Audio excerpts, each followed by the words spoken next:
আসসালামু আলাইকুম। সবাই কেমন আছেন? আশা করি সবাই ভালো আছেন। আলহামদুলিল্লাহ আমিও ভালো আছি। রাফি প্রায় সময় বলে একটা লাল কালার মাছ আনতে, তাই আজকে ওর বাবা ওর জন্য একটা কি সুন্দর লাল কালার মাছ নিয়ে এসেছে। আর মাছটা একদম পুরো জীবন্ত। তো সে এটাকে নিয়ে খেলা করতেছে আর আমরা এদিকে কাটাকাটি করতেছি, রান্নাবান্না করব দুপুরে। দুপুরে রান্নাবান্নার জন্য আজকে আমরা সবকিছু রেডি করে নিচ্ছি আর আমার শাশুড়ি আমাকে সবকিছু কেটে দিচ্ছে। আর আজকে যেহেতু শুক্রবার আমরা শর্টকাট রান্না করার জন্য এখানে গরুর মাংস নিয়ে নিয়েছি। আমি গরুর মাংস দিয়ে বিরিয়ানি বানাবো আর কিছুটা কাবাব ভাজবো। আর কাবাবের সাথে আমি আজকে কিছুটা সবজি দিয়ে দিয়েছি। তো এই তো বিরিয়ানি রান্না করা শেষ। আজকে মানে চুলায় ক্যামেরা ধরার সময় পাইনি। তো একেবারে রান্নাবান্না শেষ করে আপনাদের সাথে সামনে নিয়ে আসলাম।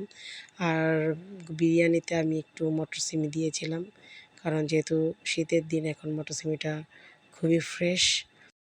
আর গরুর বিরিয়ানির সাথে আমি আজকে করেছি কাবাব আর জর্দা, সাথে ছিল কুচানো সালাদ। আর সালাদটা অবশ্যই আজকে আমি মাখিয়ে খাবো। কারণ সবসময় কেটে চাকচাক করে নিই, কিন্তু আজকে মাখিয়ে নিলে হয়তোবা বেশি ভালো লাগবে, এজন্য আমি মেখে নিলাম। আর এখানে জর্দাটা আমি কাপ সিস্টেম করে ফেলেছি, কারণ আমরা মানুষ যেহেতু অল্প, তো কাপে কাপে দিয়ে ফেলছি।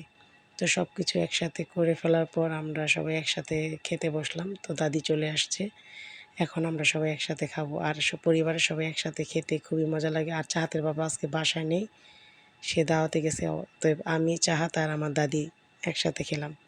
আলহামদুলিল্লাহ, খাবারটা খুবই টেস্টি ছিল আর সুস্বাদু ছিল। সবাই ভালো থাকবেন, আমাদের জন্য দোয়া করবেন। আল্লাহ হাফেজ।